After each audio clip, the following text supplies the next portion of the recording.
పాపిష్టి కుక్కలకి చుక్కలు చూపిస్తోంది బలూచిస్తాన్ లిబరేషన్ ఆర్మీ తమకు సంబంధించిన వేర్పాటువాదాన్ని ఏ స్థాయిలోకి తీసుకెళ్లిందనంటే ఏకంగా వారు ఎంతకైనా తెగిస్తాం, అవసరమైతే ప్రాణాలు అర్పిస్తాం. గతంలో బలూచిస్తాన్ లిబరేషన్ ఆర్మీ ఒక వీడియో విడుదల చేసింది. తండ్రి కొడుకులు తాతలు ఎవరైనా కూడా బలూచిస్తాన్ వేర్పాటువాదం కోసం 3 జనరేషన్ కొట్లాడుతున్నారు. మేమంతా కలిసి మా కుటుంబాన్ని ఛిద్రం చేసైనా, మా కుటుంబం ఎంతటి దారుణమైన పరిస్థితి నెట్టవేయబడినా కూడా మేము మాత్రం ఈ నినాదాన్ని బలూచిస్తాన్ వేర్పాటువాదాన్ని వదిలేయమంటున్నారు. పాకిస్తాన్ ఆర్మీకి చుక్కలు చూపిస్తున్నారు, పాకిస్తాన్ ప్రభుత్వానికి మెడలు వంచుతున్నారు. తాజాగా బలూచిస్తాన్ లిబరేషన్ ఆర్మీ మరోసారి జాఫర్ ఎక్స్ప్రెస్ రైల్వే ట్రాక్ ని కుప్ప కూల్చే ప్రయత్నం చేసింది.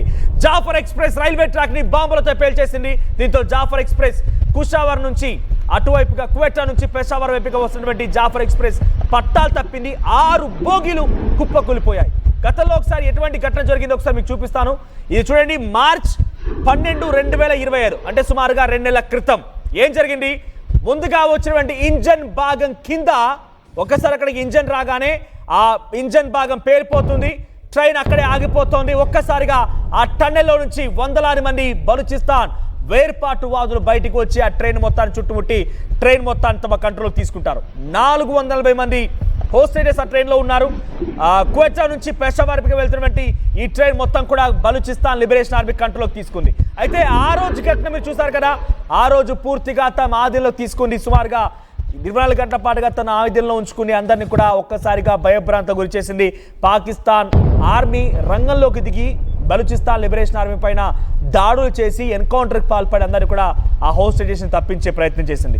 ఒకరిద్దరు హోస్టేజెస్ కూడా చనిపోయారు, అంటే ప్రయాణికులు కూడా చనిపోయారు. కానీ తాజాగా అటువంటి ఘటన జరగకుండా ఒక భారీ ఎత్తుగడకి తెరలేపింది.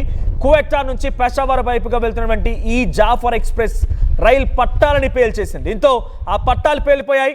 ఆ పేలిపోయినటువంటి సంగతి జాఫర్ ఎక్స్ప్రెస్ ట్రైన్ నడిపేటువంటి పైలట్కి తెలీదు, సో అక్కడ లోకో పైలట్కి తెలీదు. దీంతో ఒక్కసారిగా రయ్యమని దూసుకొచ్చింది ఆ ట్రైన్. దీంతో పట్టాలు తప్పి 6 బోగీలు ఒకదానిపై ఒకటి పడిపోయి ఉన్నాయి. ఈ ఏడాది మార్చిలోనే జాఫర్ ఎక్స్ప్రెస్ పైన హైజాక్ చేసిన బలూచ్ ఆర్మీ మరోసారి ఇటువంటి ఘటన తెరలేపింది. దీంతో 6 బోగీలు కుప్పకూలిపోయాయి. ఆ లైవ్ దృశ్యాలని మీరు ఆర్టీవీ స్క్రీన్ పైన ఎక్స్క్లూజివ్ గా మీరు చూస్తున్నారు. బలూచిస్తాన్ లిబరేషన్ ఆర్మీ పాపిష్టి పాకిస్తాన్ కుక్కలకి చుక్కలు చూపించింది.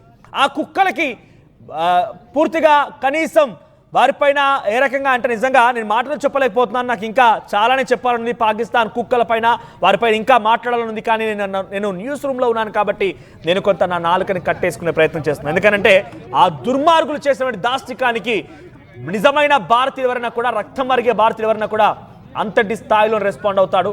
సో ప్రస్తుతం బలూచిస్తాన్ బలాన్ని ప్రదర్శనిస్తోంది. ఎటువంటి ఆయుధాలు లేవు, ఎటువంటి అణుశక్తి లేదు, ఎటువంటి యుద్ధం లేదు, ఎటువంటి ఆర్మీ పర్సన్స్ లేరు, రిక్రూట్మెంట్లు ఏం లేవు. పుట్టిన ప్రతి ఒక్క బలూచిస్తాన్ యువకుడు కూడా విరోచితమైన పోరాటానికి సిద్ధమవుతున్నారు. విరోచితమైన పోరాటానికి ఆయన కూడా భాగమవుతున్నారు. గతంలో బలూచిస్తాన్ లిబరేషన్ ఆర్మీ ఒక వీడియో విడుదల చేసింది. తాతలు పోరాడారు, తండ్రులు పోరాడారు, మేము కూడా పోరాడుతున్నాం, మా కుమారులు కూడా పోరాడతారు. తండ్రి కొడుకులు అనేటువంటి భేదాలు లేకుండా ప్రతి ఒక్కరు ప్రాణాలు అర్పించాల్సిందే. కుటుంబంలో నుంచి ఒక్కరు కాదు, కుటుంబం మొత్తం కూడా బలూచిస్తాన్ కోసం పోరాడాల్సిందనేటువంటి మాటని వారంతా చెప్పుకొచ్చారు. బలూచిస్తాన్ అనే ఒక ప్రదర్శనని అక్కడి బలూచిస్తాన్లు చేస్తూ ఉన్నారు. పాకిస్తాన్కి చుక్కలు చూపిస్తున్నారు. పాకిస్తాన్ పాపిష్టి పాకిస్తాన్ ఆ బలూచిస్తాన్నే ఎదుర్కోలేకపోతోంది, బలూచిస్తాన్ పైనే పోరాడలేకపోతోంది, బలూచిస్తాన్ పైన ఏ మాత్రం కూడా గెలవలేకపోతుంది. ఈ పిచ్చి కుక్కలు, ఈ కారు కుక్కలు, ఈ నీచులు నికృష్టులు దుర్మార్గులు వచ్చి భారత్ పైన యుద్ధం చేస్తామంటూ ఒక్కసారిగా ప్రయత్నం చేశాయి. ఆఖరికి వస్తే మోకరిల్లిపోయాయి. సాష్టాంగంగా నమస్కారం చేసి మమ్మల్ని కాపాడండి బాబోయ్ అనంటే భారత ఆర్మీ, భారత ప్రభుత్వం చీపోరా కుక్క అన్నట్టుగా ఒక రకంగా వదిలేసింది. సీజ్ ఫర్ అండర్స్టాండింగ్ నేపథ్యంలో ప్రస్తుతం పాకిస్తాన్ ఆర్మీ పాకిస్తాన్ మధ్య కాల్పులు విరమణకు సంబంధించి కొంత మనం చూస్తూ ఉన్నాం. కానీ బలూచిస్తాన్ మాత్రం వాళ్ళది ఐడియాలజికల్ పోరాటం. వీళ్ళదేమో పిచ్చి కుక్కలది, వీళ్ళది ఒక ఐడియాలజీ లేదు, మన్ను లేదు, మసాలా లేదు, ఏం లేదు. అంతా కూడా వెర్రి వేషాలు వేస్తూ ఇష్టం వచ్చినట్టుగా దేశ విదేశాలు అలజడులు సృష్టించాలి.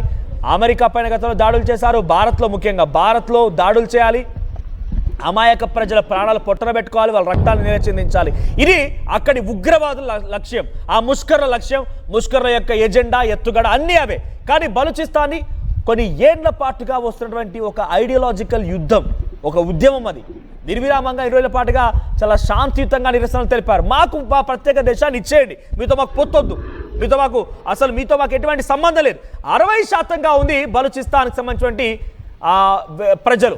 పాకిస్తాన్లో 40% సుమారుగా 40 నుంచి 60% ఈ బలూచిస్తాన్కి సంబంధించిన వేర్పాటువాదులే ఉంటూ ఉంటారు. అక్కడి నుంచి అత్యధికంగా రిసోర్సెస్ 60% రిసోర్సెస్ మొత్తం కూడా బలూచిస్తాన్ నుంచే వస్తూ ఉంటాయి. కానీ అక్కడ పంజాబ్ ప్రావిన్స్లో డెవలప్మెంట్ ఉంది, సింధు ప్రావిన్స్లో డెవలప్మెంట్ ఉంది. కానీ బలూచిస్తాన్లో ఎటువంటి డెవలప్మెంట్స్ కాదు కదా, అసలు ఎటువంటి విధంగా కూడా అక్కడ పట్టించుకోరు. అక్కడ ఒకే ఒక్క పోర్ట్ ఉంది, బహుశా ఐ డింట్ రిమెంబర్ ఎగ్జాక్ట్గా పేరు గుర్తులేదు పోర్ట్ పేరు, కానీ గువార్ పోర్ట్ అనుకుంటా బహుశా. సో ఆ పోర్ట్ ఒక్కటి ఉంటే దాన్ని పూర్తిగా కూడా స్వాధీనపరచుకొని నిత్యం గస్తీ కాసి పాకిస్తాన్ అక్కడ నుంచి ఎక్స్పోర్ట్స్ అండ్ ఇంపోర్ట్స్ చేస్తూ ఉంటుంది. సో అటువంటి ఒక పాపిష్టి బుద్ధి పాకిస్తాన్ది. కానీ బలూచిస్తాన్ది ప్రత్యేకమైన ఒక పోరాటం, ఒక ఉద్యమం, ఒక ఐడియాలజికల్ ఉద్యమం అంతా కూడా. గతంలో పాకిస్తాన్ భారత్ యుద్ధ నేపథ్యంలో బలూచిస్తాన్ ఏం చేసింది తెలుసా?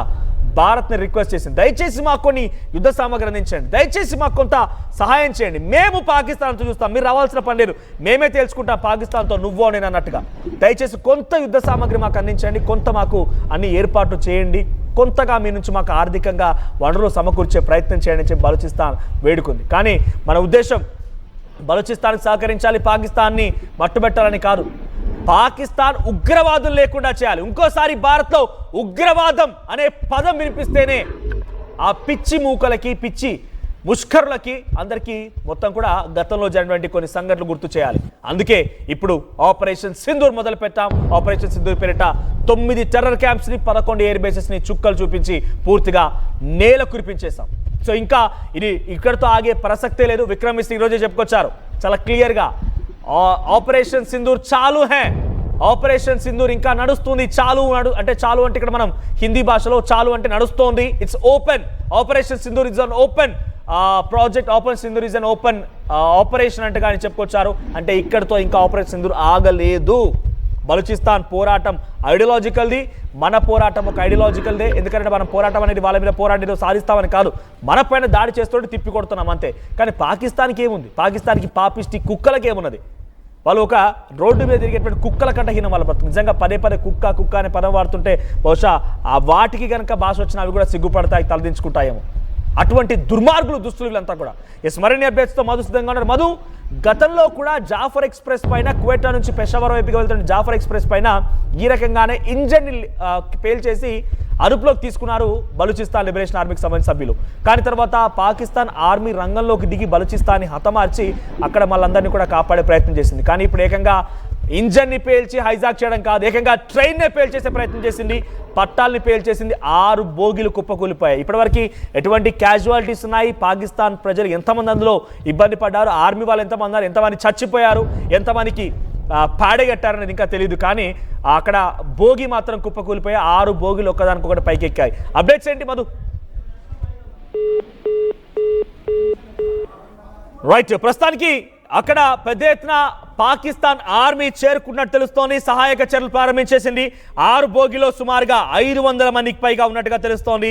ఈ 500 మందిని కూడా వారంతా కాపాడుకునేందుకు ప్రయత్నం చేస్తున్నారు. ఏదేమైనా కూడా కువెటా నుంచి బలూచిస్తాన్ పెషావర్ వైపుగా వెళ్తున్నటువంటి ఈ ట్రైన్ని ఒక్కసారిగా పట్టాలు పేల్చడంతో 6 బోగీలు పూర్తిగా ఒకదానిపై ఒకటి ఒకేసారి. ఒకసారి ఆ విజువల్స్ చూద్దాం.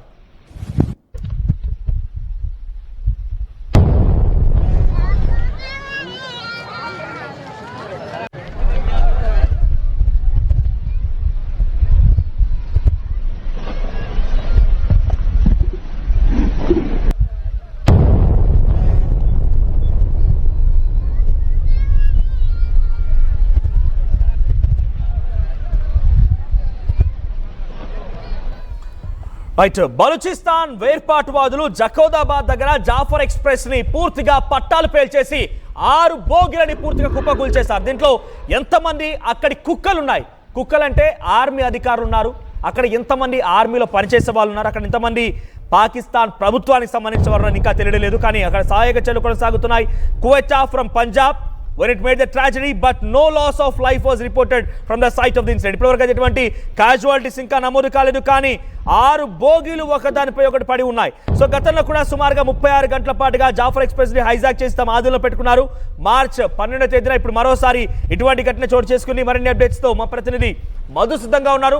మధు, సో పాకిస్తాన్ ఆర్మీకి చుక్కలు చూపిస్తోంది బలూచిస్తాన్. మరోసారి జాఫర్ ఎక్స్ప్రెస్ ని కుప్ప కూల్చే ప్రయత్నం చేసింది. అప్డేట్స్ ఏంటి? ఎగ్జాక్ట్లీ, అంటే ఇది మొదటిసారి కాదు, గతంలో చూసాం పాకిస్తాన్ ఆర్మీని టార్గెట్ చేసుకుంటూ అనేక దాడులు చేసింది బలూచిస్తాన్ ఆర్మీ. చాలా స్పష్టమైనటువంటి టార్గెట్లు ముందుగానే నిర్దేశించుకుంటున్నారు, వీడియో తీస్తున్నారు, వాళ్ళ విజయాన్ని బయట ప్రపంచానికి చెప్పే ప్రయత్నం చేస్తున్నారు. పాకిస్తాన్ తో కలిసి ఉండేది లేదు అనేటువంటి బలూచిస్తాన్ తీసుకొస్తున్నటువంటి ఒక బలమైనటువంటి వాదనను ప్రపంచ దేశాలు గుర్తించాలి. ఆ వేదికల పైన వారి సంబంధించినటువంటి గుర్తింపుని వాళ్ళు ప్రయత్నం చేసుకుంటున్నారు. అందులో భాగంగా పాకిస్తాన్ ని టార్గెట్ చేస్తూ పోతా ఉన్నారు. అనేక ప్రాంతాలు దాదాపు టార్గెట్ అయింది గతంలోనే.